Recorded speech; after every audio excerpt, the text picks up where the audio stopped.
Ji, good evening ladies and gentleman, कैसे हैं आप सब लोग? ठीक है।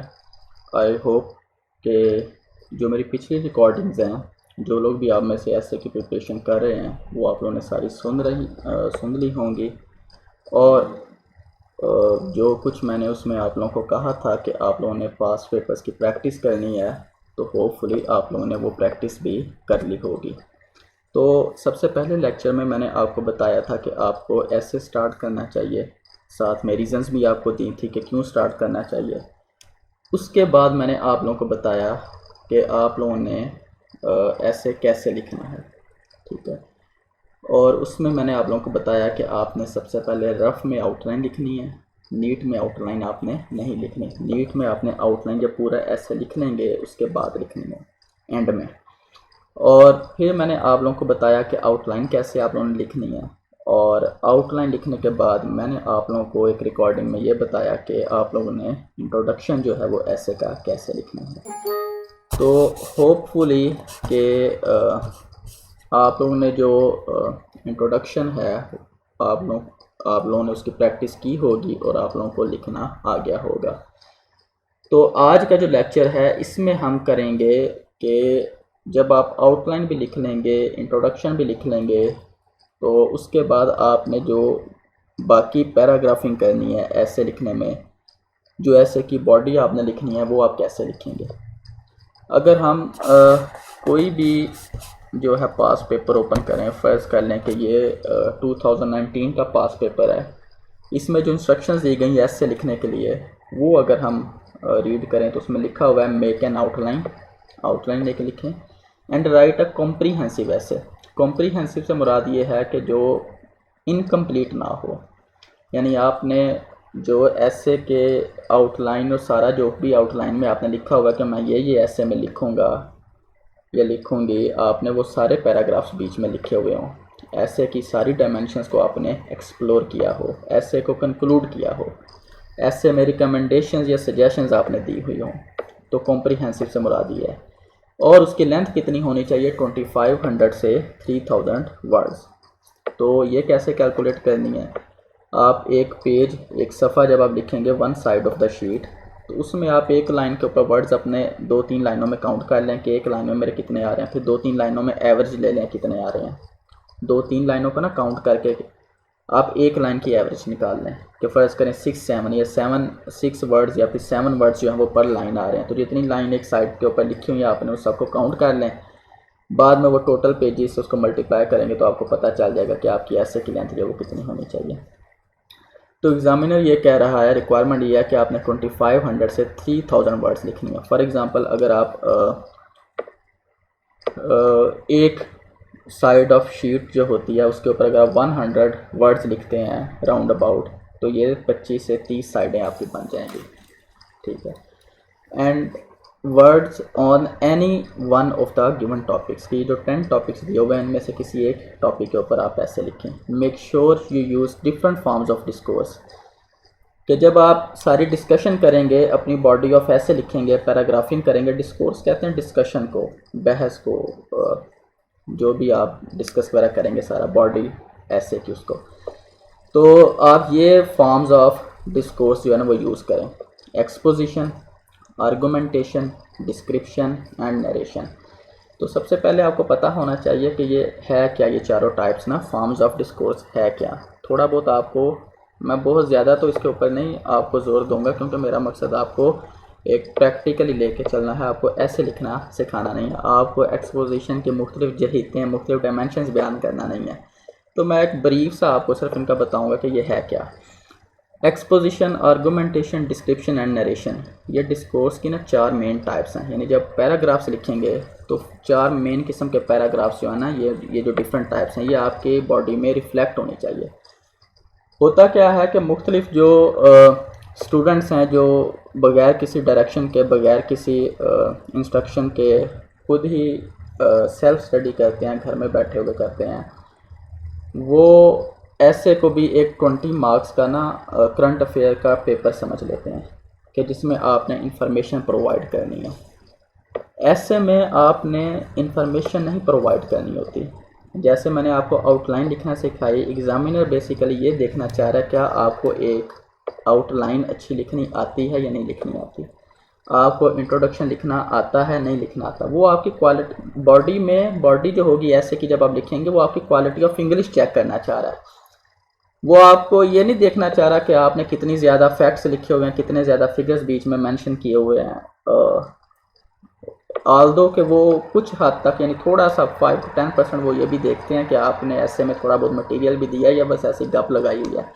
लेकिन प्राइमरीली जो एग्जामिनर होता है उसका मकसद ये होता है क्या आपको जो पैराग्राफ्स हैं उनके स्ट्रक्चर्स, वो पैराग्राफ को स्ट्रक्चर करना आता है, क्या आपने जो ऐसे लिखा हुआ है वो रैंडमली सेंटेंसेस फेंके हुए हैं बस शीट के ऊपर, या फिर आपने एक बड़ा कोहेरेंट, बड़ा एक वेल कनेक्टेड आपने ऐसे जो है वो लिखा हुआ है। क्या आपको अपने जो थॉट्स हैं, जो आर्गूमेंट्स हैं, उनको ऑर्गेनाइज करना आता है। तो क्या आपको ऐसे में ऐसे को अपना जो है वो शुरू से आर्गूमेंट बिल्ड करके उसको प्रूव करके उसको जो है वो कंक्लूड करना आता है। तो ये सारी चीज़ें जो है ना, यानी आपकी क्वालिटी ऑफ इंग्लिश, आपकी कोहेरेंस, आपका एनालिसिस, आपकी जो है वो कनेक्टिविटी ऐसे की जो है ना वो जज की जाती है। तो ये नहीं होता है कि आप इंफॉर्मेशन जैसे लोड कर दें, बुकों के रेफरेंस देते जाएं, इंफॉर्मेशन पे इंफॉर्मेशन बीच में देते जाएं। तो आप ये चीज़ें जो है ना ये ऐसे में वो फिर आप ये चीज़ें ऐसे को ना एक करंट अफेयर का पेपर बना देते हैं। आपके करंट अफेयर्स का नॉलेज चेक करने के लिए उन्होंने बाकी पेपर डिज़ाइन किए हुए हैं जिनमें आपका करंट अफेयर्स आ जाता है, पाक अफेयर्स आ जाता है, इसके अलावा बाकी ऑप्शनल सब्जेक्ट जो आपको चूज़ करते हैं। तो ऐसे में आपने एग्जामिनर को अपनी क्वालिटी ऑफ इंग्लिश दिखानी है कि मैंने जो सेंटेंसेस लिखे हुए हैं वो बड़े मेच्योर हैं, वो कोई बच्चों वाली इंग्लिश नहीं मैंने लिखी हुई है कि this is my school, this is my favourite pen, या he is my favourite teacher.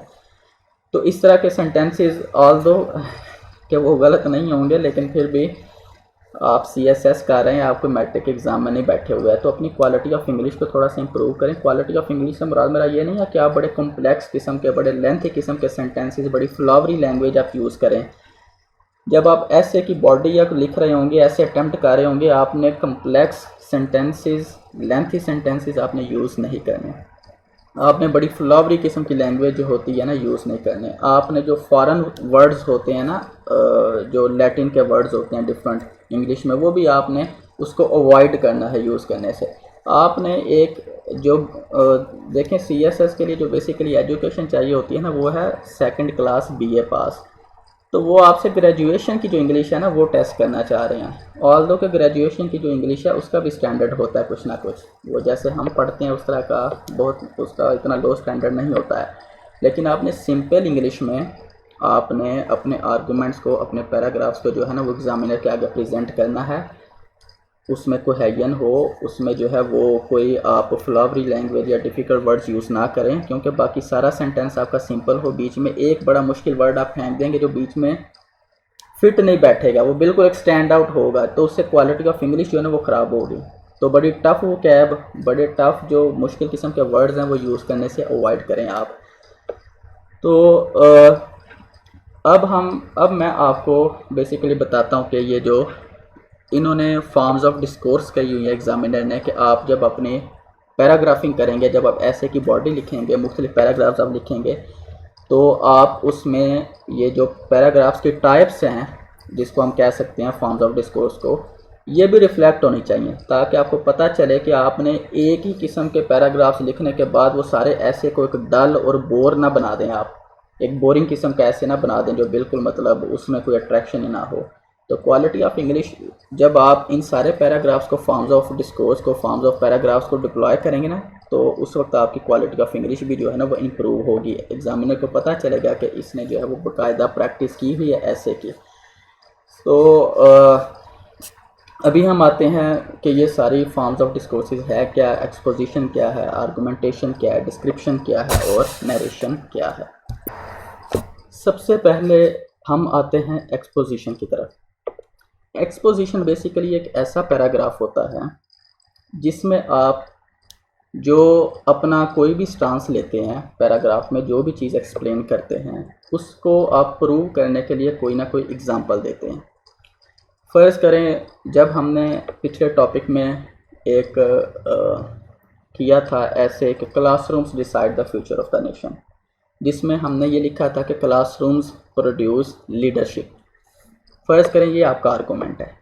तो जब आप ये वाला आर्गूमेंट एक पैराग्राफ में डिस्कस करेंगे, तो अगर आप बीच में एग्ज़ाम्पल दे देते हैं किसी डेवलप्ड कंट्री के किसी पढ़े लिखे लीडर की, फॉर एग्ज़ाम्पल आप एग्ज़ाम्पल देते हैं बराक ओबामा की, या आप एग्ज़ाम्पल दे देते हैं बीच में डेविड कैमरॉन की, तो ये जो आप एग्ज़ाम्पल से या कोई फैक्ट्स वगैरह बयान करते हैं या कुछ स्टैटिस्टिक्स वगैरह प्रोवाइड करते हैं या आप किसी कोई रिपोर्ट को मेंशन कर देते हैं, तो ये जो आप एक्सप्लेन करते हैं ना एग्ज़ाम्पल की मदद से, फैक्ट्स की मदद से, स्टैटिस्टिक्स की मदद से, तो इस तरह का पैराग्राफ जो होता है ना उसको कहते हैं एक्सपोजिटरी या फिर एक्सपोजिशन। तो ये वाले पैराग्राफ की टाइप एक्सपोजिशन है। मैं आप लोगों को अभी बताऊंगा कि कौन सा, आप लोगों को एग्जांपल भी दिखाऊंगा कि एक्सपोजिशन वाला पैराग्राफ कौन सा है और बाकी कौन से है। आर्गूमेंटेशन जो पैराग्राफ है ना, इसमें आप जिस तरह एक लॉयर नहीं आर्गूमेंट्स वगैरह देता, इसी तरह आप ना आर्गूमेंटेशन वाले पैराग्राफ में ऊपर आप एक स्टांस देते हैं और उसके बाद नीचे ना आप आर्गूमेंट्स देते हैं। जनरली ऐसे में जितने भी ज़्यादा पैराग्राफ्स लिखे जाते हैं ना, वो एक्सपोजिशन और आर्गूमेंटेशन की रेंज में ही आते हैं। वो सारे एसेज जिनमें आप ऊपर थीसिस स्टेटमेंट लिखते हैं, जिनमें थीसिस स्टेटमेंट रिक्वायर्ड होती है, वो उनमें ज़्यादातर आर्गूमेंटेशन के पैराग्राफ्स आते हैं कि आपने ऊपर एक थीसिस दिया, एक अपना स्टांस लिया और उसके बाद उस स्टांस को आप प्रूव करने के लिए डिफरेंट आर्गूमेंट्स देते हैं। वैसे तो पूरा ऐसे ही एक आर्गूमेंटेशन की टाइप है, क्योंकि आप एक जैसे classroom decide of the future of the nation में आप नीचे जितने भी 7-8 आर्गूमेंट लिखते हैं, सब पैरास लिखते हैं, वो सारे आपके आर्गूमेंट्स हैं। तो ये आर्गूमेंटेशन के पैराग्राफ्स आपके ऑटोमेटिकली रिफ्लेक्ट होते हैं एक्सपोजिशन के और आर्गूमेंटेशन के। अब आ जाती है बात डिस्क्रिप्शन की और नरेशन की। इन दोनों में ना एक स्लाइड सा डिफरेंस है डिस्क्रिप्शन में और नरेशन में। डिस्क्रिप्शन बेसिकली होता है कि आप किसी भी चीज़ को एक्सप्लेन करते हैं, किसी भी प्रॉब्लम को आप एक्सप्लेन करते हैं। जब मैंने आप लोगों को आउटलाइन लिखना सिखाई थी, तो मैंने आप लोगों को कहा था सबसे पहले हेडिंग आपकी आएगी इंट्रोडक्शन की, उसके बाद दूसरा पैराग्राफ आएगा ओवरव्यू का, कि आप टॉपिक का एक ओवरव्यू दिया करें। वो जो आप ओवरव्यू का एक पैराग्राफ लिखते हैं ना, उसमें आप कोई स्टैट वगैरह नहीं प्रोवाइड करते, कोई किसी किस्म का फैक्ट आप बयान नहीं करते, कोई आप एग्जांपल नहीं देते। वो आपकी प्रॉब्लम को सिंपली एक्सप्लेन करता है, आपके टॉपिक्स के बारे में, टॉपिक जो होता है आपने सेलेक्ट किया होता लिखने के लिए, उसी को एक्सप्लेन करता है। उसी के बारे में कुछ ना कुछ जनरल सेंटेंसेस आपने लिखने होते हैं, लेकिन आप कोई उसमें एग्जांपल भी नहीं देते, कोई आप उसमें जो है वो कंपैरिजन नहीं करते, किसी बुक का आप रेफरेंस नहीं देते हैं, जस्ट आप सिंपल आप एक्सप्लेन करते हैं। तो वो जो एक ओवरव्यू वाला पैराग्राफ होता है ना, जिससे आप प्रॉब्लम को खुल के आप खुल के उसको समझ सकते हैं कि प्रॉब्लम बेसिकली है क्या, टॉपिक को आप एक्सप्लेन करते हैं, उस पैराग्राफ को बेसिकली कहते हैं डिस्क्रिप्शन। तो हमारा जो ओवरव्यू का पैराग्राफ होता है वो डिस्क्रिप्शन का पैराग्राफ होता है, वो डिस्क्रिप्टिव पैराग्राफ होता है। अब आ जाते हैं नरेशन में। जब आप पैराग्राफिंग कर रहे होते हैं तो कई दफ़ा आपके जहन में कोई ना कोई आर्गूमेंट में कोई ना कोई आप स्टोरी नरेशन बेसिकली होता है स्टोरी नरेट करना। जैसे आप बीच में किसी पैराग्राफ में कोई एग्जांपल देते हुए कोई स्टोरी नरेट कर देते हैं कि फ़र्ज़ करें एक टॉपिक था कि great Nations win without fighting, कोई इस तरह का कोई टॉपिक था। उसमें आप जो एग्ज़ाम्पल देते हैं एक, वो ज़्यादातर फ़तह मक्का की देते हैं इस्लामिक पॉइंट ऑफ व्यू से। तो वो जो फ़तह मक्का की आप एक स्टोरी बयान करते हैं ना सारी, वो वाला पैराग्राफ आपका ना नरेशन का होता है। कि नरेशन वाली जो टाइप, यानी ऐसा पैराग्राफ जिसमें आपने कोई छोटी सी स्टोरी ब्रीफली आपने लिखी हुई हो, एक ही करैक्टर एक ही फिगर से रिलेटेड, किसी एक ही चीज़ से रिलेटेड, वो वाला पैराग्राफ आपका ना नरेशन कहलाएगा। तो एक्सपोजिशन में आप एग्ज़ाम्पल देते हैं अपने स्टांस को प्रूव करने के लिए, या आप कोई किसी रिपोर्ट का हवाला देते हैं, या किसी बुक का कोई रेफरेंस दे देते हैं, या आप बीच में कोई किसी किस्म का कंपैरिजन या एनालिसिस कर देते हैं। ये एक्सपोजिशन है। ज़्यादातर इसमें एग्जांपल्स आ जाती हैं, फैक्ट्स फिगर्स आ जाते हैं, या किसी रिपोर्ट का मेंशन कर देते हैं। आर्गूमेंटेशन में आप क्या करते हैं कि एक आर्गूमेंट होता है और उसको आप जो है वो प्रूव करते हैं डिफरेंट, उसके ऊपर उसी के ऊपर बहस करते हैं। डिस्क्रिप्शन में आप सिंपली चीज़ों को सिर्फ एक्सप्लेन करते हैं, ना इसमें कोई एग्जांपल आती है, ना किसी बुक का रेफरेंस आता है। इसमें प्रॉब्लम को एक्सप्लेन करते हैं, टॉपिक को एक्सप्लेन करते हैं, ताकि टॉपिक की ज़्यादा क्लैरिटी बिल्ड हो, एग्जामिनर को पता चले आप लिखना क्या आपको टॉपिक के बारे में क्लैरिटी है भी या नहीं है। नरेशन वाले पैराग्राफ्स में आप कोई ना कोई स्टोरी जो है ना वो लिखेंगे छोटी मोटी। तो credit will be given for organisation, relevance and clarity, कि जब आप, वो कहता है कि उसको एक्स्ट्रा मार्क्स देंगे जिसने ऑर्गेनाइज किया हुआ होगा। तो मैंने आउटलाइन जब आपको लिखना सिखाई थी और मैंने आप लोगों को उसमें बताया था कि आप सब आर्गूमेंट्स नीचे लिखेंगे। तो आर्गूमेंट्स आपने अरेंज इस तरीके से करने हैं कि जो सबसे ज़्यादा इंपॉर्टेंट है आपकी नज़र में वो आर्गूमेंट सबसे पहले आए, उसके बाद आहिस्ता आहिस्ता लीस्ट इंपॉर्टेंट आते जाएंगे। इसी तरह आपने जो स्टूडेंट, जो कैंडिडेट उसमें से रेलिवेंट मटेरियल लिखेगा उसको एक्स्ट्रा मार्क्स मिलेंगे, क्लैरिटी जिसको मिलेगी उसको भी एक्स्ट्रा मार्क्स। याद रख लें, अगर आपने ऐसे की लेंथ आपने पूरी है, ऐसे की स्ट्रक्चर आपका पूरा है, ऐसे में आपकी कोहेरेंस है, कनेक्टिविटी आपने बिल्ड की हुई है, कैसे कोहेरेंस और कनेक्टिविटी बिल्ड करनी है वो भी मैं भी आपको बताऊंगा, परेशान नहीं होना आपने। और आपने रिकमेंडेशंस दी हुई हैं, कंक्लूड किया हुआ है, तो एग्जामिनर आपको श्योरली पास करेगा। आई एम सरप्राइज्ड समटाइम्स कि भाई अगर ये सारे कुछ पूरे हैं तो फिर कैंडिडेट्स क्यों फेल हो जाते हैं ऐसे में। ऐसे कोई इतना टफ एग्ज़ाम तो नहीं है। अभी तक आप आउटलाइन और इंट्रो आपने लिख लिया होगा, आपको खुद अंदाज़ा हो चुका होगा कि ये तो सारे हम भी कर सकते हैं। तो इतना कोई टफ एग्ज़ाम नहीं है अगर आप ये सारी चीज़ों पे अमल करें। बाकी आपका नॉलेज जो है ना वो लीस्ट इंपॉर्टेंट है इसमें, क्या आप कितनी इन्फॉर्मेशन प्रोवाइड करते हैं, आप जो है वो कितनी ज़्यादा बुक्स, रेफरेंसेस, ये कम होता है। अगर आप बहुत ज़्यादा ओवरलोड कर लेंगे तो वो भी कोई इतना ज़्यादा एडविजिबल नहीं है मेरी तरफ से, क्योंकि वो फिर एक करंट अफेयर का पेपर बन जाएगा कि जिसमें इंफॉर्मेशन ओवरलोड की हुई है। आपने एग्जामिनर को अपनी क्वालिटी ऑफ इंग्लिश दिखानी है, आपने उसको बताना है कि मेरे सेंटेंसेस में वैरायटी कितनी है, ठीक है। आपने उसको ये बताना है कि मैंने देखें इतना 25-30 सफ़ों का जो ऐसे लिखा है, मैंने इतना ज़्यादा लंबा ऐसे लिखा है, लेकिन इसके बावजूद मेरी ना कोई ग्रामेटिकल मिस्टेक है बीच में, मेरी जो है वो कनेक्टिविटी भी है, मेरी जो है वो रेलिवेंस भी है, और मैंने जो है वो एक वेल स्ट्रक्चर चीज़ें जो है ना वो आपको प्रेजेंट की हैं। एग्जामिनर बेसिकली ये देखना चाह रहा है, सही है। तो अब हम जाएंगे कोई ना कोई ऐसा हम टॉपिक उठाएंगे, या पहले बॉडी, जो पैराग्राफ्स आपने लिखने हैं बीच में जो बॉडी लिखनी है उसके बारे में जो इंपॉर्टेंट इंस्ट्रक्शंस हैं वो मैं आपको बता दूं। तो सबसे पहले टाइम मैनेजमेंट आ जाता है कि जब आप ऐसे की बॉडी लिखेंगे तो आप जो है वो कितना टाइम इसको देंगे, तो 1 आवर 20 मिनट्स।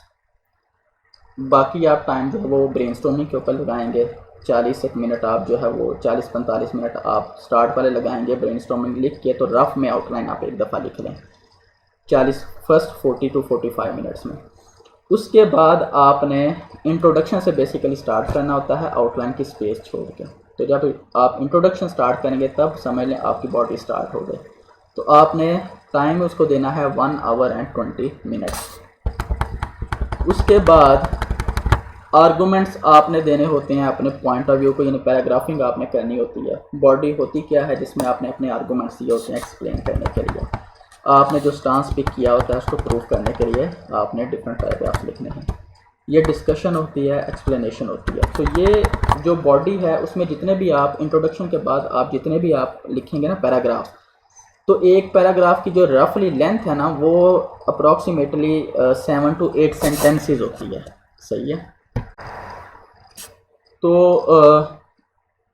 ये आपको ना, ये जो एक पैराग्राफ है ना उसका एक पेज के ऊपर आपको ना एक स्ट्रक्चर बताया गया है कि बॉडी कैसे होगी, कि जिसमें एक पैराग्राफ होगा, एक पैराग्राफ में आप एक आइडिया प्रेजेंट करेंगे, वो आइडिया जो आप प्रेजेंट करेंगे वो 2 to 3 सेंटेंसेस में आप लिखेंगे, यानी 2 से 3 सेंटेंसेस में आप अपना आइडिया एक्सप्लेन कर देंगे। उसके बाद जो अगले सेंटेंसेस होंगे 5 से 6 सेंटेंसेस जो आप लिखेंगे उसमें आप उसी जो आपने आइडिया दिया होगा ना उसी को आप एक्सप्लेन करेंगे, उसी को आप प्रूव करेंगे।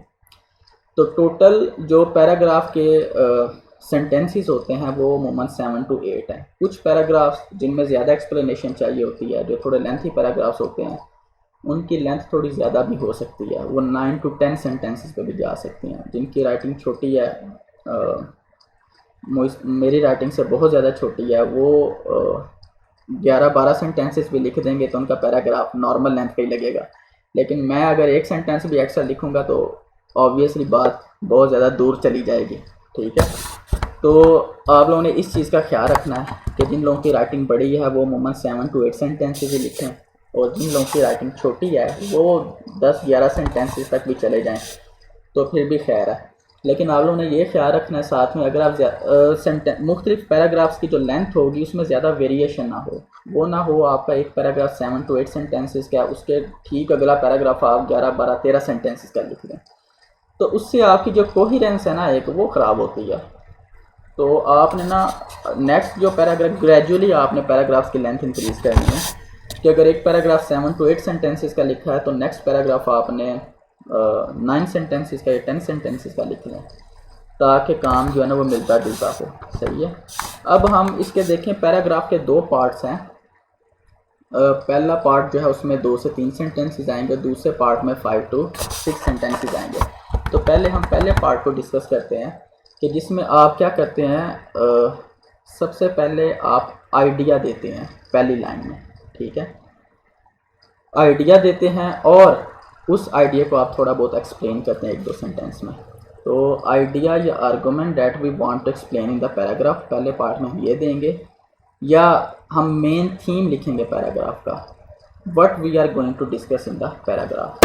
तो फॉर एग्ज़ाम्पल अब उसमें जो आप मैंने लिखा होगा ना कि 2 से 3 सेंटेंसेस चाहिए, तो सबसे पहला सेंटेंस जो होगा ना आपका पैराग्राफ का, उसमें आपने वो आपका टॉपिक सेंटेंस कहलाएगा।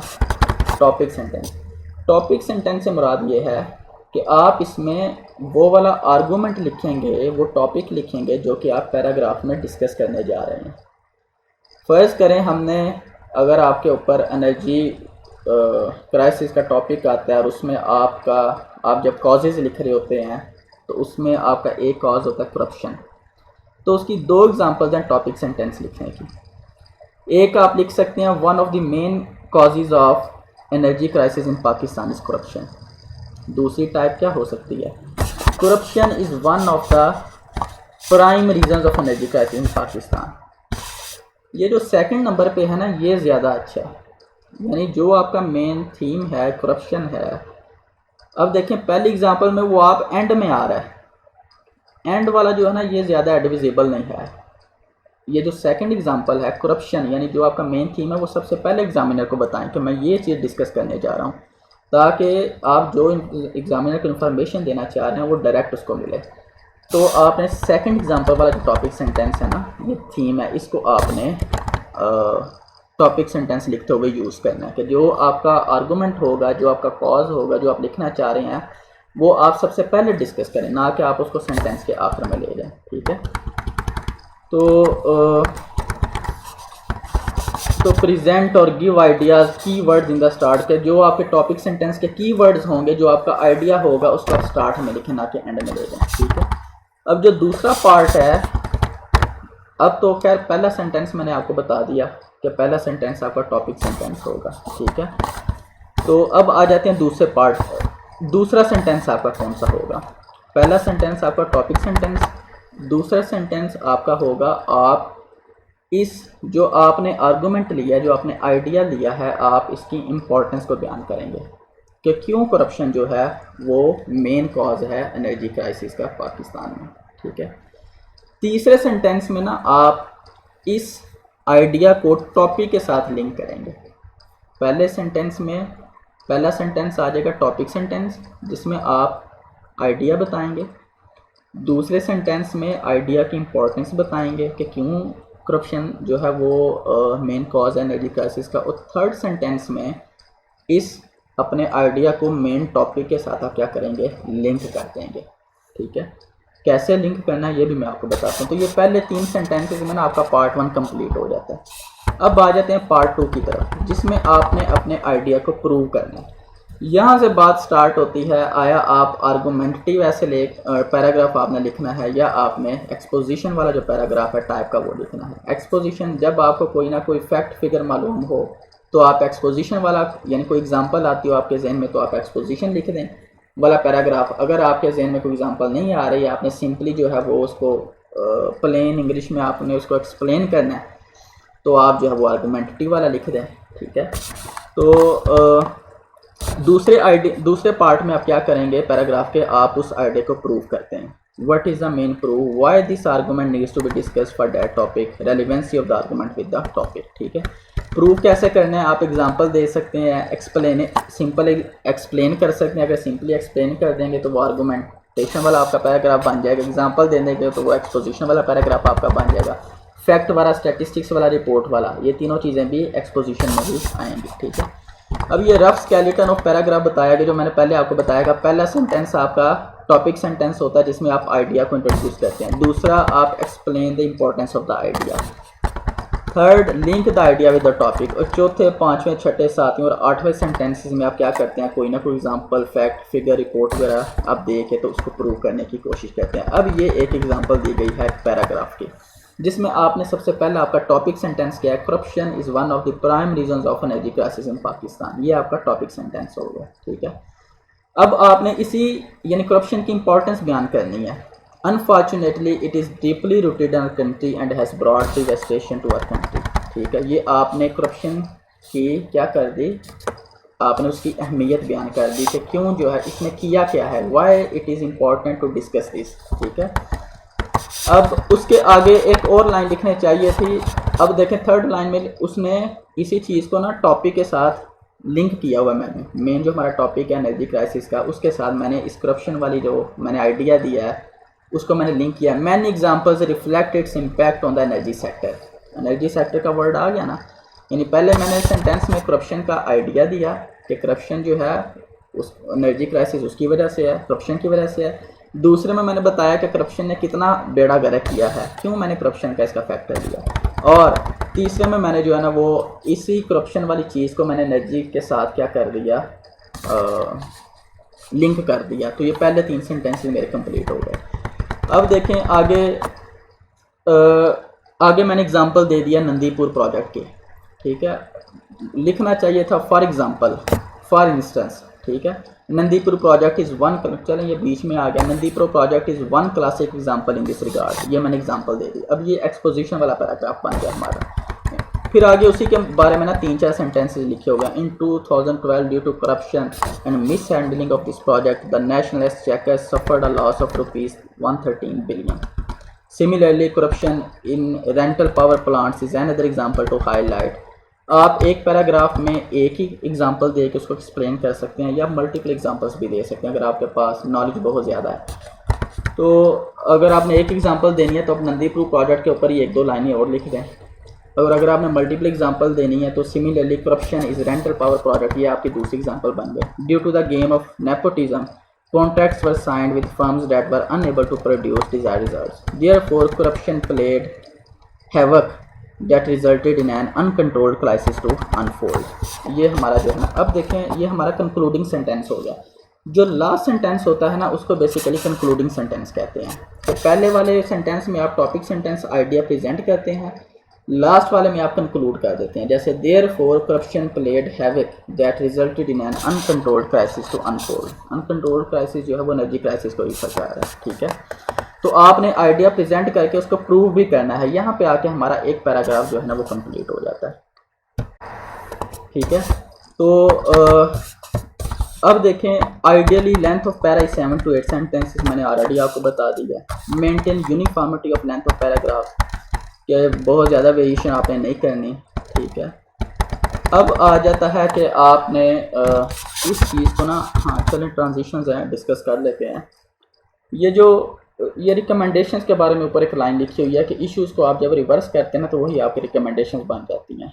तो वो मैंने आपको पहले ही बताया हुआ है कि आपने चाहे पूछा गया एग्जामिनर ने कहा या नहीं कहा, आपने रिकमेंडेशंस देनी ही देनी है। तो जो रिकमेंडेशंस के आइडियली आप पैराग्राफ लिखते हैं वो 2 से 4 लिखते हैं, यानी पैराग्राफ्स आपके 2 से 4 होने चाहिए। उन 2 से 4 पैराग्राफ्स में आप 5 से 6 या 7 जितनी भी आपने रिकमेंडेशन, मैक्सिमम 5-6 काफ़ी होती हैं अच्छी रिकमेंडेशंस। तो आपने वो जो है ना वो अपनी एक्सप्लेन करनी होती है। अब आ जाता है क्या आपने इसी तरतीब से एक टॉपिक सेंटेंस लेना है, उसी का आपने उसको फिर उसके बाद आपने आइडिया का इंपॉर्टेंस का सेंटेंस लिखना है, उसके बाद आपने उसको लिंक कर देना है, उसके बाद एग्जांपल या उसको एक्सप्लेन कर देना है। क्या इसी तरह सारे पैराग्राफ्स आएंगे? अगर इस तरह सारे पैराग्राफ्स आएंगे तो आपने डिफरेंट पैराग्राफ्स के दरमियान में कनेक्टिविटी जो है, जो एक कोहेरेंस है, वो आपने कैसे आपने बिल्ड करनी है ताकि आपका जो है ना वो ऐसे आपका रैंडम सेंटेंसेस पे एक बस इंग्लिश ना लगे। आपका एक वेल ऑर्गेनाइज्ड ऐसे लगे। तो अब बात आ जाती है ट्रांजिशंस की, सही है। ट्रांजिशंस क्या होती हैं, ये उस वक्त आप अप्लाई करते हैं जब आप एक मेन हेडिंग या एरिया से दूसरी पे शिफ्ट करते हैं। फॉर एग्जांपल अगर हम इसकी आउटलाइन पे जाएं, अगर इधर कोई ऐसे है मेरे पास, ये ओपन हो जाएगा, new warfronts lie in the economic zone, जो कि हम पहले से शुरू दिन से ये वाला ऐसे डिस्कस कर रहे हैं। इसमें अगर आप देखें इंट्रोडक्शन के बाद है changing nature of conflicts in the 21st century. ये आपकी एक मेन हेडिंग है, changing nature of conflicts in the 21st century, एक मेन हेडिंग है। इंट्रोडक्शन पहली मेन हेडिंग है, चेंजिंग नेचर वाली दूसरी मेन हेडिंग है। तो जहाँ जहाँ साइड पे रोमन न्यूमरल्स है ना 1 2 3, ये सारी आपकी मेन हेडिंग्स है। केसेस वाली तीसरी आपकी मेन हेडिंग है। जब आप एक मेन हेडिंग पे पैराग्राफ लिखेंगे, फर्स्ट के इंट्रोडक्शन का पैराग्राफ लिख लिया, उसके बाद आपने नेक्स्ट मेन हेडिंग के पैराग्राफ पे शिफ्ट होना है, तो आप ट्रांजिशन अप्लाई करेंगे, ठीक है। अब ट्रांजिशन के लिए मैं आपको बताता हूँ कि आपने लिखनी कैसे है। जब आप चेंजिंग नेचर से केसेस पे शिफ्ट होंगे, फिर आपने ट्रांजिशन प्रोवाइड करनी है। केसेस से जब आप कॉजेज पे शिफ्ट होंगे तो आपने ट्रांजिशन सेंटेंस देना है। जब आप कॉजेज से इम्प्लीकेशंस पे शिफ्ट होंगे तो आपने ट्रांजिशन का एक सेंटेंस देना है। और जब आप इम्प्लीकेशन से सजेशंस पे जाएंगे तो आपने ट्रांजिशन का एक सेंटेंस देना है, ठीक है। अब बात यह है कि जब एक मेन हेडिंग से दूसरी पे शिफ्ट करेंगे तो ट्रांजिशन का सेंटेंस आ जाएगा, ठीक है। और चले जब दरमियान में जो सब आर्गूमेंट्स हैं, सब पैराज हैं, जैसे चेंजिंग नेचर के 2 सब पैराज हैं, कन्वेंशनल वार्स ए और बी वाला है shift from traditional war to economic war. तो एक सब पैरा से ए से बी पे जब आपने शिफ्ट होना है तो आपने क्या करना है, वो भी मैं आपको बताऊंगा कि आपने क्या करना है। सबसे पहले हम जाते हैं ट्रांजिशन पे कि ट्रांजिशन आपने कैसे अप्लाई करनी है ताकि आपके ऐसे में एक कनेक्टिविटी बिल्ड हो, वो वेल ऑर्गेनाइज लगे, एक कोहिरेंस लगे, वो वाला ऐसे आपका, ठीक है। अब हम पैराग्राफ पे जाते हैं। ये देखें, ये पहला पैराग्राफ जो है ना, ये इंट्रोडक्शन का पैराग्राफ है, ये वाला, ठीक है। ये वाला हाँ इंट्रोडक्शन का पैराग्राफ है। इंट्रोडक्शन वाला पैराग्राफ अमूमन आपका रिकमेंडेटरी टाइप का सेंटेंस है, उस पर कंक्लूड होता है। इसमें आपको लिखने की ना ज़रूरत नहीं होती है, ट्रांजिशन देने की ज़रूरत नहीं होती है, ठीक है। तो इसलिए इसके एंड में कोई ट्रांजिशन वाला सेंटेंस नहीं दिया गया।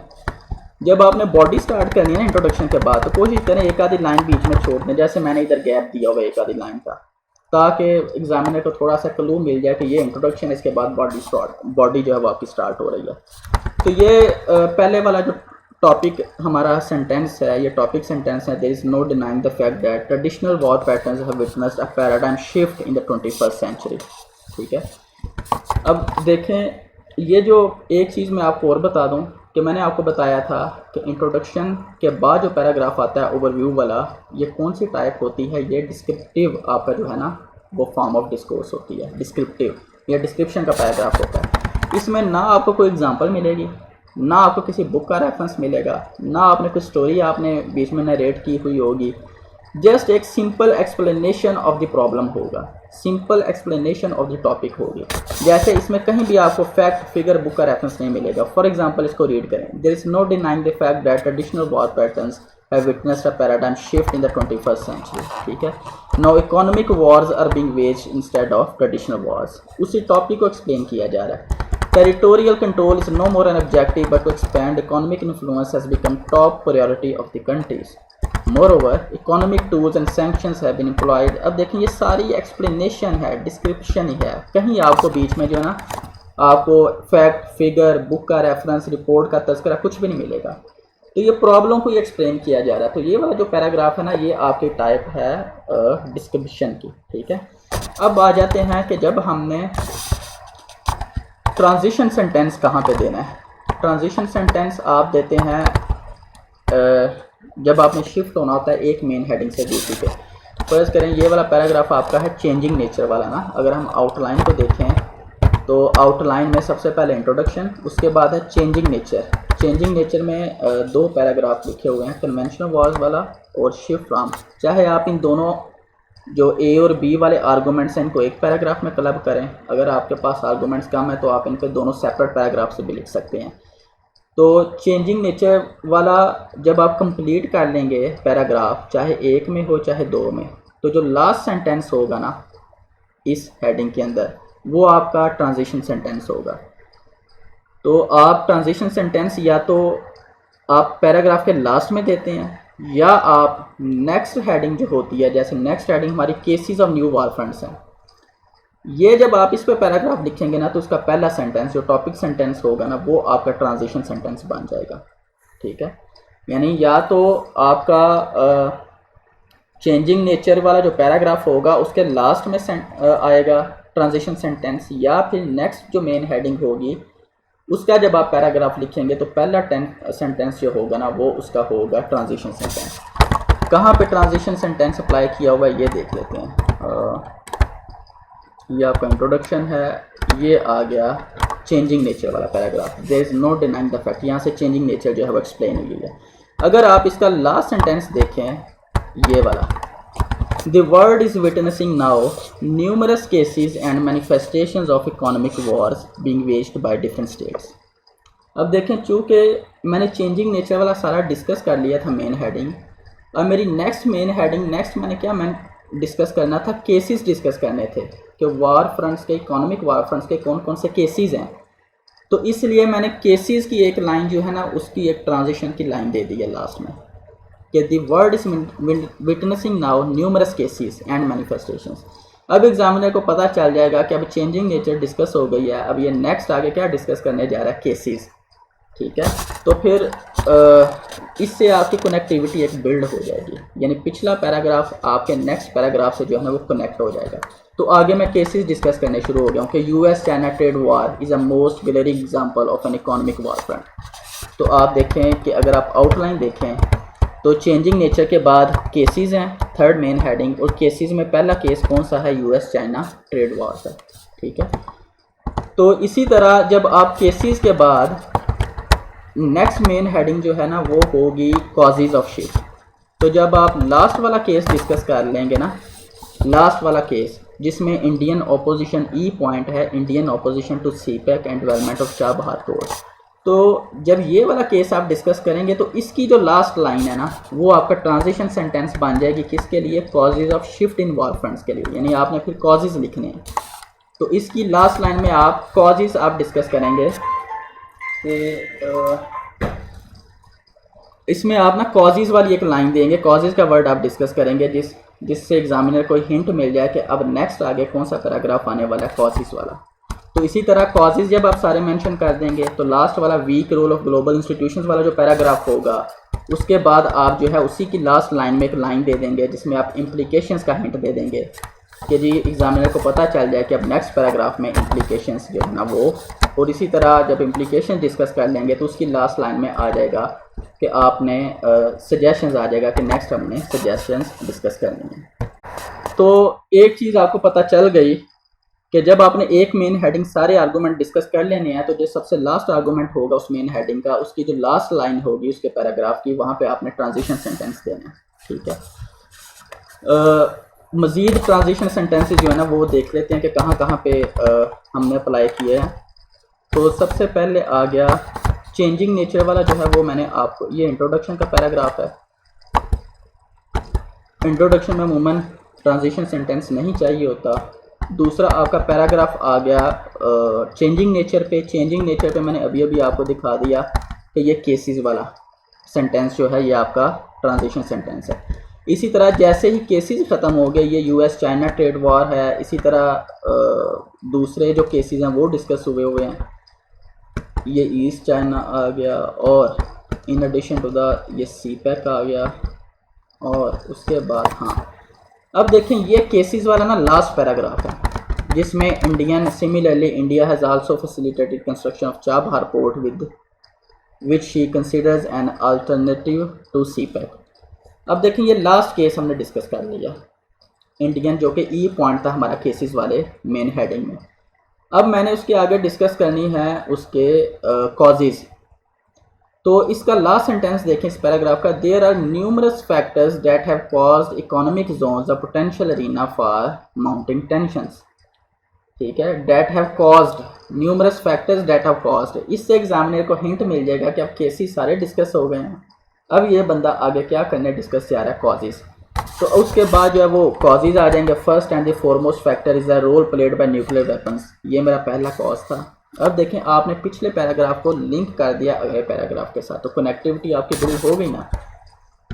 इसी तरह आपने ये जब कॉजेज मेंशन कर देने हैं तो जो लास्ट कॉज होगा उसका जो पैराग्राफ होगा उसका लास्ट सेंटेंस अगेन आपका ट्रांजिशन सेंटेंस आ जाएगा। ठीक है, कैसे आएगा ये भी मैं आपको दिखा देता हूँ। हाँ, ये आपका जो 5th पॉइंट है ना, ये आपका लास्ट कॉज था। इसका लास्ट सेंटेंस देखें इस पैराग्राफ का, this could have serious socio economic and political implications for the world and specially developing and poor countries. अब देखें सोशो इकोनॉमिक इम्प्लीकेशंस का जिक्र आ गया ना। अब एग्जामिनर को पता चल जाएगा कि इस बंदे ने, ये बंदा बड़ा फ्रॉडिया है, इसने अब अगले पैराग्राफ में क्या डिस्कस करना है कि इम्प्लीकेशंस डिस्कस करनी है। तो इसी तरह आप फिर आगे इम्प्लीकेशन डिस्कस करना हो जाएंगे। सेम इसी पैटर्न पे आपका सजेशन चला जाएगा और इसी पैटर्न पे आपका कंक्लूजन आ जाएगा। कंक्लूजन के लिए अमूमन जो है ना वो ट्रांजिशन सेंटेंस की ज़रूरत नहीं होती। तो जब आप सजेशन या रिकमेंडेशंस लिखें तो एंड में जो है ना वो आपका ट्रांजिशन सेंटेंस नहीं आएगा, सिंपली आगे जो है ना वो कंक्लूजन अपना स्टार्ट कर देंगे। कंक्लूजन कैसे लिखना है वो भी मैं आपको किसी ना किसी रिकॉर्डिंग में, लेक्चर में आपको बताऊंगा। ठीक है, अब एक तो आपको बात क्लियर हो गई, पता चल गई कि आपने जब एक मेन हेडिंग से दूसरी मेन हेडिंग में शिफ्ट होना है तो आपने ट्रांजिशन सेंटेंस जो है वो अप्लाई करना है, प्रोवाइड करना है एक पैराग्राफ को नेक्स्ट पैराग्राफ से लिंक करने के लिए। अब इस क्वेश्चन ये पैदा होता है कि जब आपने इंट्रोडक्शन से फर्ज करें चेंजिंग नेचर से केसेस में शिफ्ट हुए मेन हेडिंग में, तो आपने ट्रांजिशन सेंटेंस प्रोवाइड कर दिया। लेकिन केसेस अगर आप देखें तो ये 5-6 केसेस लिखे हुए हैं। इन केसेस में से अगर आपने एक केस से दूसरे केस पे शिफ्ट होना है, ए पॉइंट से बी पॉइंट पे शिफ्ट होना है, यूएस चाइना का डिस्कस करने के बाद यूएस अपोजिशन टू बीआरआई आपने डिस्कस करना है, तो इनके ये जो इंटरनल कोहेजन है, ये जो इंटरनली आपने आर्गूमेंट के हैं, इनको आपने कैसे आपने लिंक करना है, कैसे कनेक्ट करना है। तो उसके लिए 2 पैटर्न्स हैं। ठीक है, एक पैटर्न ये है कि आप फर्स्ट सेकंड थर्ड यानी इस तरह लिखते हैं। फर्स्ट का वर्ड यूज़ करते हैं, सेकंड का यूज़ करते हैं, थर्ड का, या कुछ लोग फर्स्टली, सेकंडली, थर्डली, फिफ्थली, सिक्स्थली तक तो चला जाता है, 7th तक भी चला जाता है। लेकिन जब 8thली, 9thली, 10thली आप लिखते हैं ना तो वो भी बड़ा ऑकवर्ड लगता है। तो एडविजिबल यही है कि आप फर्स्ट सेकंड थर्ड इस तरह आप यूज़ करें। ठीक है, अगर आपके आर्गूमेंट्स 5-6 हैं तो फर्स्टली सेकंडली का वर्ड भी आप यूज़ कर सकते हैं। ठीक है, यूज़ करने में कोई हर्ज नहीं, आप 8thली, 9thली, 11thली भी लिख लें, लेकिन वो फिर क्वालिटी ऑफ इंग्लिश जो है ना वो बड़ी एक ऑड सी आपको महसूस होगी। ठीक है, तो आपने फर्स्ट सेकंड थर्ड का वर्ड ज़्यादा एडवाइजेबल है कि मैं आपको कहूँ कि आप ये यूज़ करिए, ज़्यादा रिकमेंडेड है। अब कैसे आपने दूसरा आपका पैटर्न ये है कि आप वर्ड्स जो है ना वो यूज़ करते हैं, ट्रांजिशन वर्ड्स यूज़ करते हैं, जैसे कि आप similarly, likewise, in addition to, आप इस तरह के वर्ड्स यूज़ करते हैं। जैसे ये वाला मेरा पैराग्राफ है यूएस चाइना ट्रेड का, इट मीन्स ये मेरा पहला आर्गूमेंट है, केसेस में पहला केस डिस्कस किया गया है। ठीक है, अब देखें जब एक केस मेरा डिस्कस हो गया, the trade war is being witnessed from the 2 countries, यानी यहाँ पे आके मैंने कंक्लूड कर दिया पहला केस। तो आगे मैंने next paragraph, next argument, next case कहाँ से किस वर्ड से यूज़ किया हुआ, सिमिलरली से। ये मेरा ट्रांजिशन का ये कनेक्टर है, ये मेरा कनेक्टर वर्ड है, कनेक्टर्स हैं ये basically. Similarly US also oppose Chinese largest infrastructure project of the 21st century, the belt and road initiative. ये जो सिमिलरली है इससे एग्जामिनर को पता चल जाएगा कि ये सेम पिछली वाली चीज़ें डिस्कस कर रहा है, यानी पहले एक आर्गूमेंट है, ये दूसरा आर्गूमेंट है, ये पहला केस है, ये दूसरा केस है। ठीक है, तो सिमिलरली का आप यानी एक सेम जो चीज़ है ना वो डिस्कस कर रहा है कि आर्गूमेंट सारे डिस्कस हो रहे हैं। तो सिमिलरली, उसके बाद नेक्स्ट पैराग्राफ देखें, besides US China economic tussle, disputes concerning the South China Sea are also a form of new war front in the economic zone. ठीक है, तो ये देखें बिसाइड का वर्ड यूज़ करके थोड़ा सा सेंटेंस को भी मोल्ड किया हुआ है हमने, ट्रांजिशन थोड़ी सी सेंटेंस को भी दी हुई है अगला next argument, next case discuss करने के लिए। इसी तरह अगला जो पैराग्राफ है वो लाइक वाइज से स्टार्ट हुआ है, likewise East China Sea is also a crucial war front. ठीक है, लाइक वाइज से शुरू हुआ है। और इसी तरह आप जो है वो इस वाला अगला केस जो है, in addition to the above conflicts in the economic zone, CPEC is also a source of trouble for India. तो इन एडिशन टू से स्टार्ट हुआ है। तो जब आप एक ही मेन हेडिंग के अंदर जो आर्गूमेंट्स होंगे, जब आप उनको लिंक करेंगे तो आप क्या करेंगे, आप इस तरह के वर्ड्स जो कनेक्टर्स हैं उनका आप यूज़ कर सकते हैं। In addition to, similarly, likewise, beside. ठीक है, इसका आप यूज़ कर सकते हैं। दूसरा आप यूज़ कर सकते हैं जैसे ये मैंने कॉजेज आप मेंशन करने थे। तो लास्ट वाला जो केसेस वाला सेंटेंस था हमारा ट्रांजिशन सेंटेंस क्या था, there are numerous factors that have caused economic zones a political arena for mounting fact tensions. यानी एग्जामिनर को पता चल गया कि अब ये कॉजेज जो है वो फैक्टर्स डिस्कस करेगा। तो मैंने नीचे से स्टार्ट किया, first and the foremost factor is the role played by nuclear weapon, यानी फर्स्ट का वर्ड यूज़ कर दिया, ठीक है। इसी तरह जब मैं इसी का सेकंड कॉज लिखूंगा तो मैं उधर लिखूंगा second is the global economic slow down. तो एग्जामिनर को पता चल जाएगा वो फर्स्ट कॉज था, ये सेकंड है। इसी तरह थर्ड, फोर्थ, फिफ्थ, सिक्स्थ, जितने भी आपने कॉजेस लिखने आप सारे लिखें। एंड वाला जो आपका कॉज होगा ना, आप उसको या 6 है तो 6 नहीं लिखेंगे, आप उसको लिखेंगे फाइनली, ठीक है। यानी एग्जामिनर को पता चल जाए, हिंट दे दें कि ये वाला फाइनल कॉज है। ये थर्ड फैक्टर आ गया। इसी तरह ये वाला फोर्थ आ गया, फोर्थ इंक्रीज डिमांड्स, ये वाला फिफ्थ आ गया। और इसके बाद फर्स्टली आ गया, नहीं फिफ्थ, आपने फिफ्थ लिखने की बजाय आपने लिखे फाइनली, ठीक है। या आप लिख दें last but not the least, आप ये वाला वर्ड भी यूज़ कर सकते हैं अगर आप फाइनली नहीं लिखना चाह रहे। Fifth last but not the least, चलें ये शुक्र है कि मैंने फिफ्थ लिखने के बाद आगे मेंशन कर दिया कि ये लास्ट है, fifth last but not the least. तो चाहे आप फाइनली भी लिख सकते हैं, आप जो है वो एट द लास्ट भी लिख सकते हैं, आप नंबर दे के फिफ्थ आगे उसके ये भी लिख सकते हैं लास्ट बट नॉट द, लेकिन फिफ्थ लिखने की ज़रूरत नहीं थी है, आपने डायरेक्ट ये लिखें last but not the least, ठीक है। ये वाला आप लिख सकते हैं। तो ये आप इस तरह भी आपको कनेक्टिविटी बिल्ड हो सकती है। अब क्वेश्चन कुछ लोग, कुछ जो ऐसे वगैरह के मेंटर्स हैं ना, वो आपको ये कहेंगे कि ये जो फर्स्ट मेथड है ना, ये similarly, besides, in addition to वाला, ये इतना रिकमेंडेड नहीं है, सजेस्टेड नहीं है, एडवाइजेबल नहीं है, क्योंकि ये हम इंट्रोडक्शन में भी यूज़ करते हैं। जब हमने एक इम्प्लीकेशन फ़र्ज करें, आपने कॉजेज से दूसरे पे शिफ्ट होना है, तो आप कई दफ़ा लिखते हैं similarly these are also causes. इसी तरह आप मोर ओवर का वर्ड यूज़ करते हैं, फर्दर मोर का भी करते हैं, बिसाइड्स का भी करते हैं। तो मैं आपको ये कहूँगा कि आपने, अब देखें ना, अगर आप खाली फर्स्टली सेकेंडली पे जाएं या फर्स्ट सेकंड पे जाएं तो केसेस तो आप फर्स्ट सेकंड थर्ड आप करके लिख देंगे। तो क्या आप कॉजेज में भी सारा फर्स्ट सेकंड लिखेंगे? क्या आप इम्प्लीकेशन में भी फर्स्ट सेकंड लिखेंगे? क्या आप सजेशन में भी सारा फर्स्ट सेकंड यूज़ करेंगे?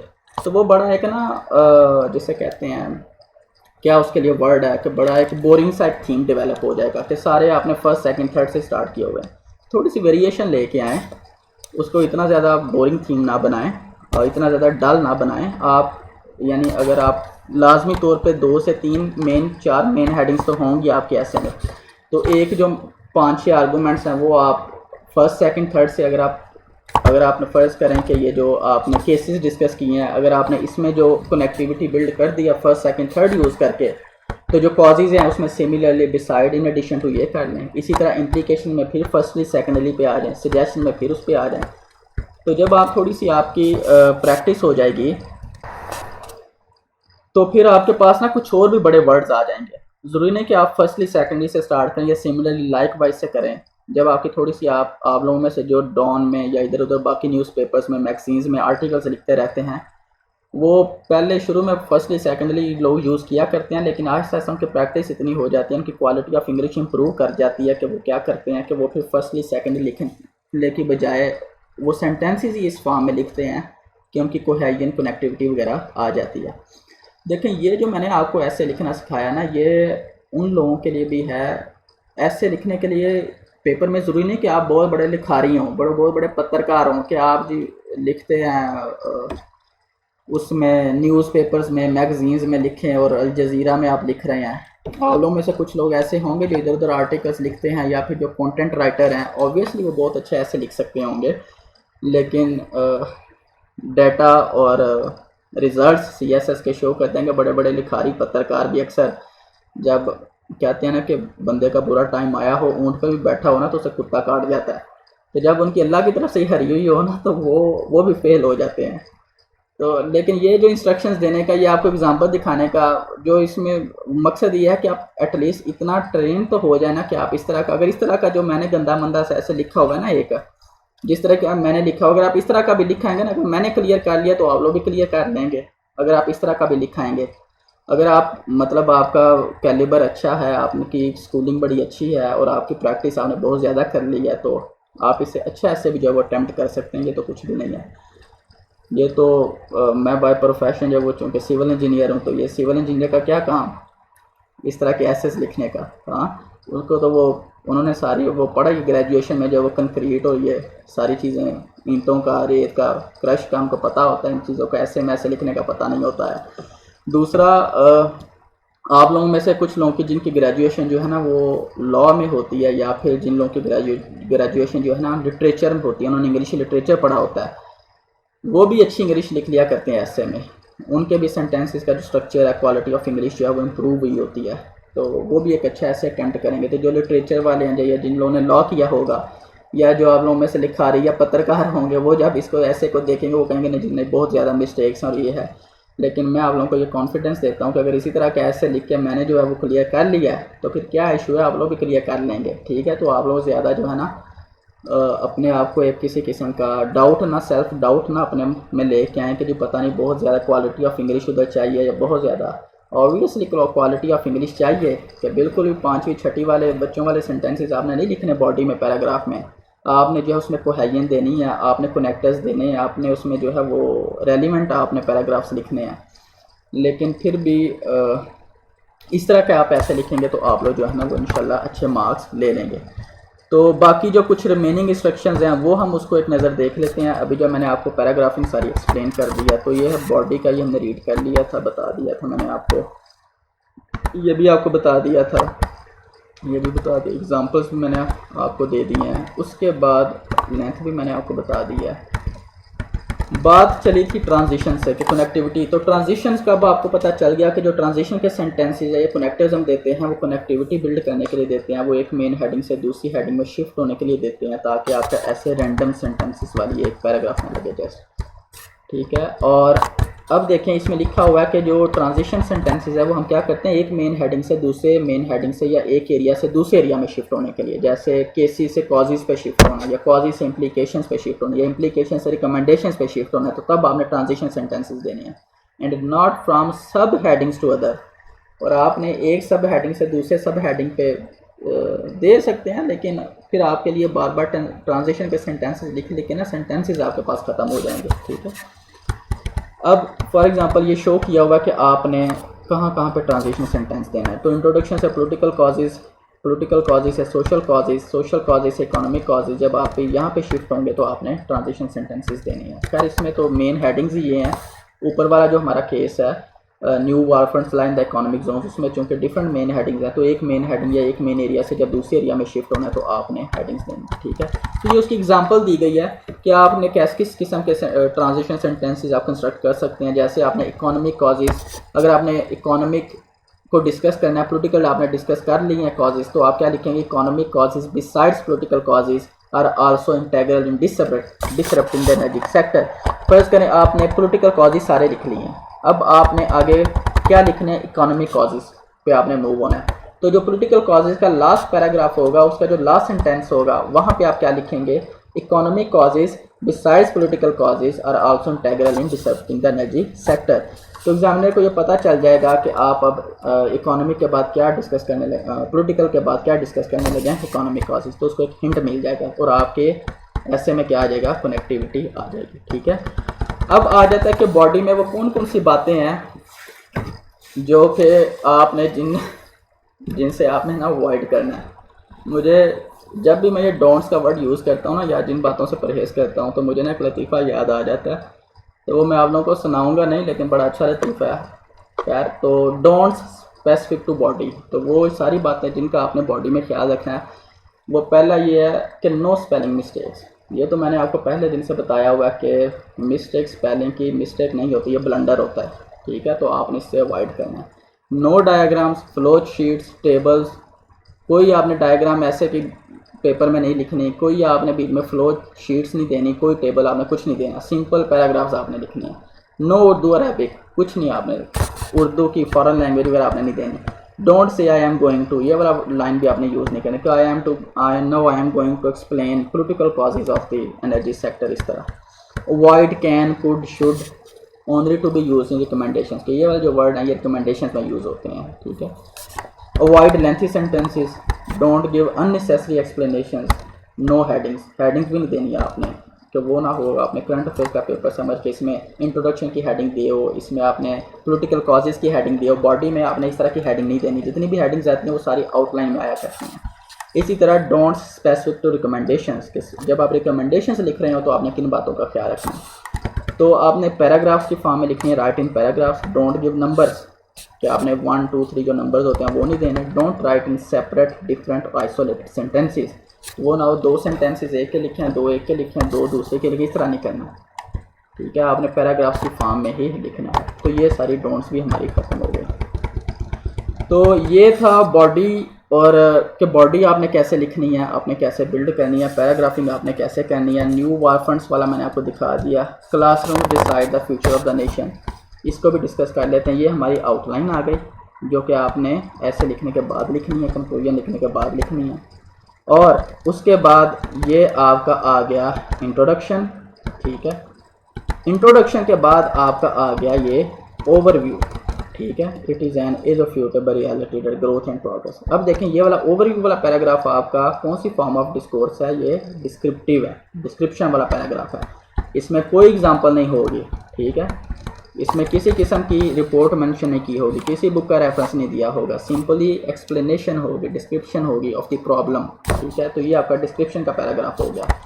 जो उसके बाद a glimpse at the development the under developed nation the world, इसमें आप देखें for example the United states आया हुआ है, तो इसका मतलब है ये एक्सपोजिशन वाला पैराग्राफ हो गया। कुछ पैराग्राफ बीच में आर्गुमेंटेशन के भी होंगे जिसमें एग्जांपल नहीं दिया होगा, सिंपली आपने कोई रिपोर्ट नहीं दी होगी, कोई फैक्ट आपने मेंशन नहीं किया होगा, लेकिन आपने फिर भी पैराग्राफ लिखा होगा, वो आर्गुमेंटेशन हो जाएगा। जो आपका नरेशन है उसमें बीच में आपने किसी फर्ज करने अगर कंट्री की स्टोरी दिखा दिया कि जी फ़लाँ मुल्क ने इस बात पे अमल किया, तो उसने उसी चीज़ की सारी आपने स्टोरी सुनाई है, तो वो आपकी क्या हो जाएगी, नैरेटिव पैराग्राफ हो जाएगा, नरेशन वाली फॉर्म ऑफ डिस्कोर्स हो जाएगी। तो एंड में आपका आ जाएगा कंक्लूजन। ठीक है, तो इसके अगर हम लिखें जो ट्रांजिशन के सेंटेंसेस हैं वो अगर हम देखें तो there are some political facts which prove that classroom, ये आपका ट्रांजिशन का सेंटेंस है। The first and the foremost, ये आपका फर्स्ट एंड द फॉरमोस्ट, ये आपका कनेक्टर है। इसी तरह अगला paragraph second classrooms create political, ये सेकंड आपका कनेक्टर है। तो अंदर जो एक ही मेन हेडिंग के अंदर वाले आर्गूमेंट्स हैं उनको कनेक्टर्स की मदद से लिंक किया हुआ है, और बाकी जो हैं उनको हमने किसकी मदद से लिंक किया हुआ है, ट्रांजिशन सेंटेंसेस की मदद से। इसी तरह थर्ड आ गया, फिर क्या आ जाएगा, उसके बाद आ जाएगा फोर्थ, ये वाला, अच्छा फोर्थ ख़त्म हो गया, खैर 3 ही थे मेरे ख्याल से। तो लास्ट वाला देखें, besides political facts there are also some social facts, ये आपका ट्रांजिशन सेंटेंस है। अब आगे सोशल फैक्ट्स सारे डिस्कस होने लगे हैं। ठीक है, तो फर्स्टली सेकेंडली ये आ गया पैराग्राफ, और उसके बाद थर्डली वाला पैराग्राफ आ गया, फिर ये क्या आ गया फोर्थली। अच्छा, ये 4 पैराग्राफ। अब देखें ट्रांजिशन सेंटेंस, ये for example the fields of medical engineering biotechnology, ये हमारा लास्ट हमने ये बस लाइन लिख दी थी। अब हमने अगले मेन एरिया पे शिफ्ट होना है। तो देखें कैसा मैंने ट्रांजिशन सेंटेंस इधर लिखा, ये पता नहीं मैंने कहीं से लिया ही था, किसी ने वो बताया था तो मैंने लिख लिया। Having expounded upon the factors which prove that classroom decide the future of a nation, it is now imperative to shed a light upon the problems on factors which have hampered classrooms to play their role. Having expound, ये देखें पहले जितने आपने transition sentences देखे वो सारे paragraph के last में आते रहे थे। ये वाला जो ट्रांजिशन सेंटेंस है ये देखें पैराग्राफ के स्टार्ट में आ गया। तो आप इस तरह का भी ट्रांजिशन सेंटेंस जो है ना वो बिल्ड कर सकते हैं। उसके आगे फिर लिखा हुआ the first and the foremost is absence of education in the top priorities of the government. ठीक है, तो इस तरह का भी आप, ये भी एक अच्छा सेंटेंस है। इसी तरह सेकंड आ गया, फिर थर्ड आ गया, थर्ड करप्शन इज, फोर्थ आ गया, और उसके बाद मेरे ख्याल से फिफ्थ आ गया। ठीक है, और फाइनली, यानी ये हमारा लास्ट आर्गूमेंट था फाइनली। ठीक है, अब जब फाइनली वाला लास्ट आर्गूमेंट आ गया तो इसका जो लास्ट इस पैराग्राफ का सेंटेंस होगा, there is a dire need of urgent steps and policies to eliminate these hurdles in the way of classrooms to fulfil the dream of bright future. अब देखें इस ये ट्रांजिशन सेंटेंस, इसका मतलब है इसमें आगे रिकमेंडेशंस आने वाली हैं, क्योंकि बताया हुआ कि need of steps and policies है ताकि ब्राइट फ्यूचर को इंश्योर किया जा सके। तो ये firstly the role of government is very important in this regard, government of role का हमारा रिकमेंडेशन पहली थी। इसी तरह सेकंड ये रिकमेंडेशन है, फिर फाइनली ये रिकमेंडेशन आ गए, फाइनली नॉन गवर्नमेंट ऑर्गेनाइजेशंस, ये सारे रिकमेंडेशंस आ गए। रिकमेंडेशंस यहाँ पे आके एंड हो गई। ये Thus, role of NGOs and civil society is important to achieve the desired goals earlier. उसके बाद आ जाता है कंक्लूजन। कंक्लूजन कैसे लिखना है, कंक्लूजन का हमारा लास्ट पैराग्राफ होगा। ये देखें, ये लास्ट पैराग्राफ है, इसके आगे ऐसे ख़त्म हो गया। जब आपका कंक्लूजन आपने लिख लेना है तो आपने एक दो लाइनें नीचे छोड़ के तो ब्लू मार्कर से या जो भी आपके पास मोटी पेंसिल आपने उससे लाइन लगा देनी है, और बाकी जो आपके पास शीट्स बची हुई हैं, साइड्स बची हुई हैं, उनको आपने क्रॉस कर देना है, चाहे वो उसके ऊपर रफ वर्क किया हुआ या फिर आपने उन पर लिखा नहीं है। एग्जामिनर को पता चल जाएगा इस बंदे का ऐसे जो है वो इधर ही ख़त्म हो गया।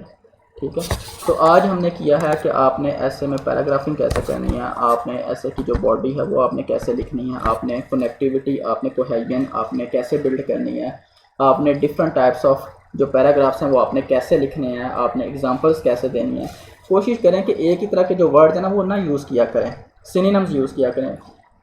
मिसाल के तौर पर अगर आपने एक पैराग्राफ में वर्ड यूज़ कर लिया फॉर एग्जांपल, तो अगले में फॉर एग्जांपल ना यूज़ करें, अगले में फॉर इंस्टेंस कर दें। ठीक है, इसी तरह यानी क्वालिटी ऑफ इंग्लिश लेके आए, डिफरेंट किस्म के वर्ड्स यूज़ करें। As a matter of fact, there is not an iota of doubt, यानी बड़े अच्छे इंटरेस्टिंग से जो है ना वो आपको मिलेंगे। इस तरह की फ्रेजेस होती हैं, बड़ी सिंपल लैंग्वेज में लिखी होती हैं और इंटरेस्टिंग होती हैं। तो there are sufficient facts to prove, या इस तरह का कुछ होता है। तो आप देखें कि इस तरह के जो फ्रेजेस हैं ना वो आप यूज़ किया करें पैराग्राफ को स्टार्ट करने में, सेंटेंसेस को स्टार्ट करने में, सेंटेंसेस को एंड करने में। तो कुछ यूज़फुल एक्सप्रेशंस होते हैं वो भी अमूमन गूगल से आपको मिल जाएंगे। अगर आप गूगल में जाकर लिखें कि यूज़फुल एक्सप्रेशंस फॉर ऐसे, या फिर आप लिखें कि सम यूज़फुल फ्रेजेस फॉर ऐसे, तो आप, या फिर useful expressions to start sentences, तो आपको बहुत ज़्यादा ऐसे एक्सप्रेशंस मिल जाएंगे। इसी तरह जब आप डिफरेंट जजेस की जो जजमेंट्स लिखी हुई हैं, कोर्ट्स वगैरह के ऑर्डर्स हैं, अगर आप उनको भी रीड करें दो चार को, तो उनमें से भी आपको बड़े अच्छे जो सेंटेंसेस हैं ना वो मिल जाएंगे। उनमें भी बड़ी क्वालिटी ऑफ इंग्लिश जो है ना वो अच्छी होती है। लेकिन आपकी इंग्लिश जो है ना वो आपने बिल्कुल लॉ वाली इंग्लिश नहीं बना देनी, आपने अंग्रेज़ी को अंग्रेज़ी ही रखना है, टेक्निकल इंग्लिश नहीं उसको बना देनी।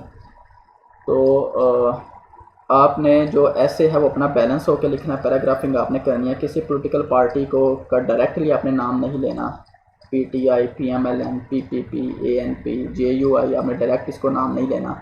आपने किसी भी इंस्टीट्यूशन को डायरेक्ट हिट नहीं करना, किसी भी पॉलिटिकल लीडर को डायरेक्ट नाम नहीं लेना। आपने ये नहीं कहना कि जी army is responsible for the chaos in the country. आप वैसे आप गोलमोल करके लिख लें, the security institutions are primarily responsible for the chaos, या फिर आप लिख सकते हैं कि जी the security institutions of the country are share a large burden, ठीक है, for the ongoing chaos in the country. इस तरह करके आप लिख सकते हैं। तो आपने डायरेक्टली नाम नहीं लेना। इसी तरह आपने बड़े से एक्सट्रीमिस्ट जो अपने व्यूज़ होंगे, एक्सट्रीमिस्ट किस्म के व्यूज़ आपने ऐसे में नहीं देने। फिर जब एग्जामिनर ऐसे चेक कर रहा होता है वो भी देख रहा होता है कि ये बंदा ऑप्टिमिस्टिक है, पैसिमिस्टिक है, एक्सट्रीमिस्ट है, किस तरह। आप लोगों में से जो तहरीक लब्बैक के मानने वाले होंगे तो वो ये ना लिख दें बीच में कि जब IMF आ जाए कि रेसिपी फॉर डिज़ास्टर और स्टेबिलिटी, तो आप लिखना ये ना लिख दें कि आया जे गोरी, ठीक है। यानी आपने बड़ा ना बैलेंस्ड अपने व्यूज़ रखने हैं। आप इंस्टीट्यूशंस को अगर आपने किसी क्रिटिसाइज़ करना है, पॉलिटिकल पार्टी को क्रिटिसाइज़ करना है, किसी चीज़ को क्रिटिसाइज़ करना है, तो आपने बड़े एक तहम्मुल से, आपने ठंडे दिमाग के साथ क्रिटिसाइज़ करना है। कुछ नॉर्म्स हैं उनको ऑब्ज़र्व करना है, ठीक है, और तमीज़ के दायरे में रहते हुए आपने क्रिटिसाइज़ करना है। वर्ड्स का जो यूज़ है वो आपका अच्छा होना चाहिए। तो इसी तरह ताकि आपकी एक बड़ी ऑप्टिमिस्टिक, बड़ी बैलेंस पर्सनैलिटी जो है वो ऐसे में रिफ्लेक्ट हो। तो बाकी कंक्लूजन कब करना है, करीब मैं जो है कंक्लूजन के ऊपर एक वीडियो रिकॉर्ड करूँगा। जब आपका कंक्लूजन हो जाएगा तो फिर आपका ऐसे कंप्लीट हो जाएगा। तो इंशाल्लाह कंक्लूजन की रिकॉर्डिंग में फिर मिलते हैं। अल्लाह हाफिज़।